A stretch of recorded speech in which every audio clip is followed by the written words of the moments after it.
Olá, gente fina, eu sou Daniel Vieira e hoje o assunto é sobre fim do tráfico negreiro, isso, né? Um assunto com muitas controvérsias, não só que foi só por pressão inglesa, outros falam que não.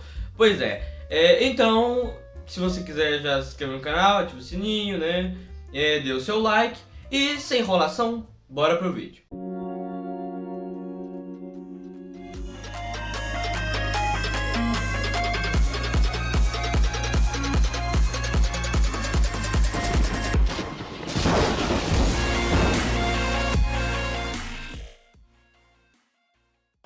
Vamos começar aqui. Se a gente quiser falar de fim do tráfico negreiro, temos que começar por 1799, 1800, por aí. Por quê? Porque era nessa época que vários países faziam seu contrabando, né? Seu tráfico, né?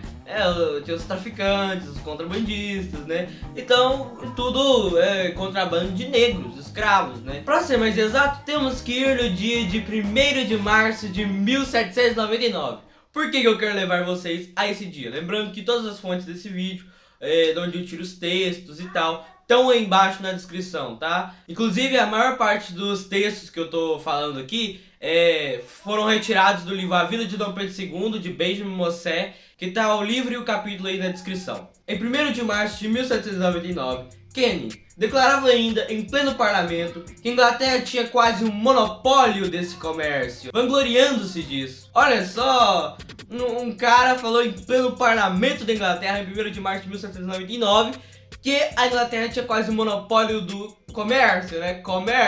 Que era o tráfico negreiro, né? Então, pera aí, a gente já começa aqui com a denúncia à Inglaterra, né? Pois é, né? Os ingleses, eles já praticavam o tráfico negreiro e tinham quase o monopólio deste comércio, né? De acordo com Canning, né? Vamos ir um pouquinho mais à frente, né? Quando o Brasil já era independente, éramos o Império do Brasil, nosso imperador é Dom Pedro I, e Dom Pedro I, ele faz um tratado, um acordo com a Inglaterra, que a partir de 1830, o comércio de negros, o tráfico negreiro, seria considerado em águas brasileiras pirataria. É isso, a partir de 1830, o tráfico negreiro seria considerado pirataria em águas brasileiras. Ele fez esse acordo com a Inglaterra, né? Então, e foi passando o tempo, né? Passou-se o tempo, chegou 1830, né? Então o negócio, o acordo já entrava em vigor. E vamos avançar um pouco mais. Para 1845, né?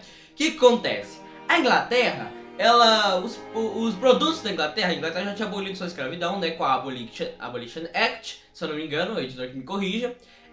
A Inglaterra já tinha abolido sua escravidão. E aí os produtos ingleses eram mais caros que os produtos brasileiros, né? Os produtos brasileiros eram mais baratos. Então, a Inglaterra ficava indignada, os ingleses ficavam indignados por isso. Como que o Brasil pode vender mais barato que a gente? Como o Brasil pode ter produtos mais baratos que a gente? E eles sabiam por quê. O porquê? Era porque o Brasil tinha escravidão, o Brasil tinha lá o tráfico negreiro e tudo mais. Tinha lá a mão de obra escrava. Então por isso que o produto brasileiro era mais barato. E o que eles fizeram? Eles criaram a Lei Bill-Arbitton. Em 1845, o parlamento inglês assina a Lei Bill-Arbitton. A Lei Bill-Arbitton, ela simplesmente autorizava que a marinha inglesa atacasse qualquer navio negreiro, né, qualquer navio de tráfico negreiro em águas de qualquer país. Ou seja, a Inglaterra estava permitido, segundo a lei inglesa, né? Permitido que a marinha inglesa invadisse as águas de outro país para caçar navios negreiros, né? As águas, no caso, entre o tráfico negreiro de África e América, né? E pensem só, né? A Inglaterra criando uma lei que autoriza ela mesma a invadir as águas de outros países. Bem estranho. Pois é, todo mundo achou estranho, né? O que aconteceu? Indignação. Mas antes que eu conte sobre a indignação dos brasileiros e tudo mais, eu tenho que contar sobre as estatísticas. Porque assim, a gente tá vendo uma lei, Bill-Arbitton, uma lei que vai caçar os navios negreiros. Portanto, a lógica é que parem de ser introduzidos negros no Brasil, não é verdade?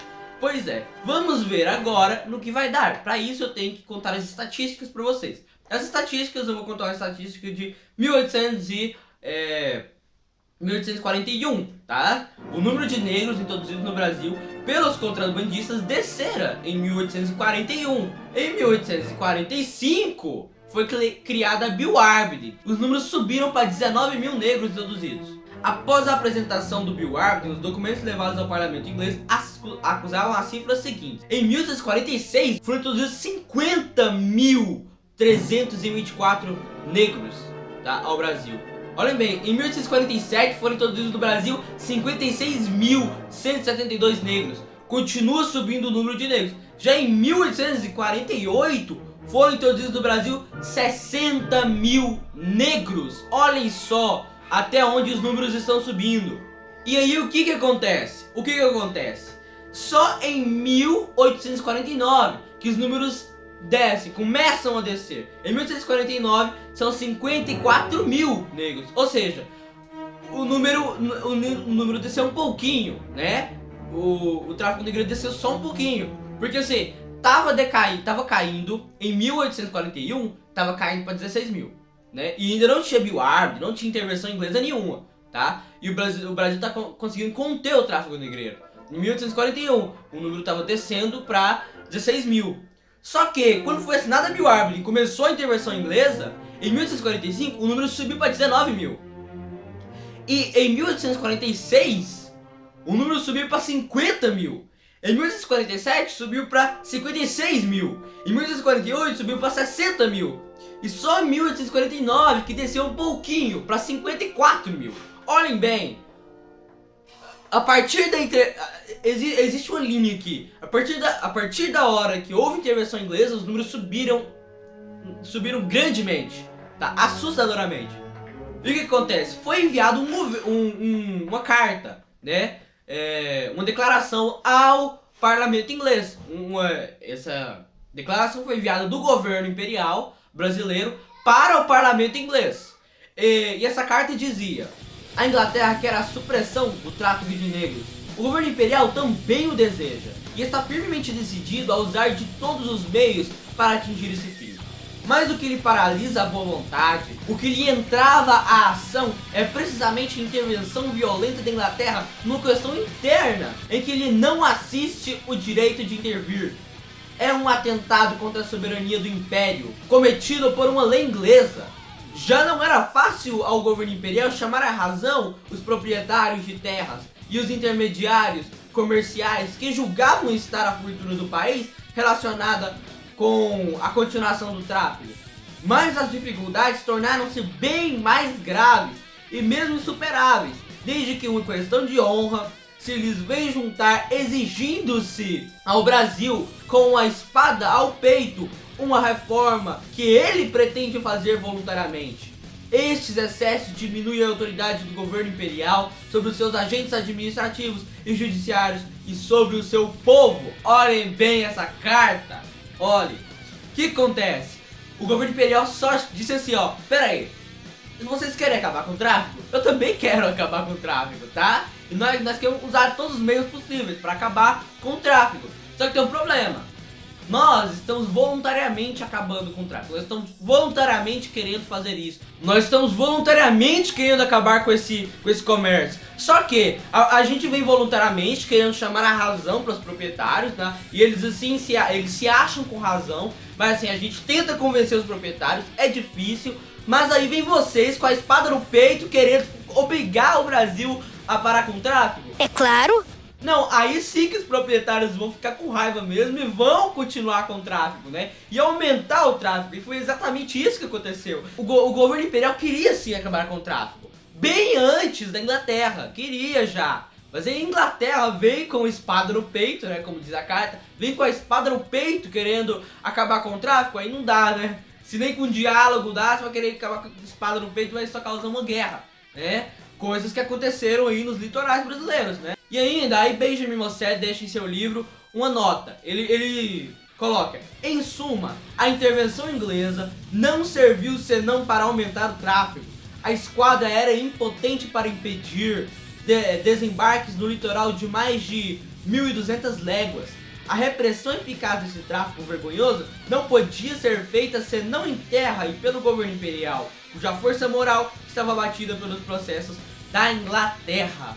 Olhem só, pois é, né? E eu só quero avisar pra vocês que o tráfico já era proibido no Brasil. O tráfico já era proibido, já tinha uma lei que proibia o tráfico de negros. Já existia já o tráfico, uma lei que proibia o tráfico negreiro. Só que não havia fiscalização, então as pessoas chamam de lei para inglês ver. Não é porque não tinha fiscalização que não era lei para inglês ver. Por que não tinha fiscalização? É porque estávamos em plena Guerra do Prata, né?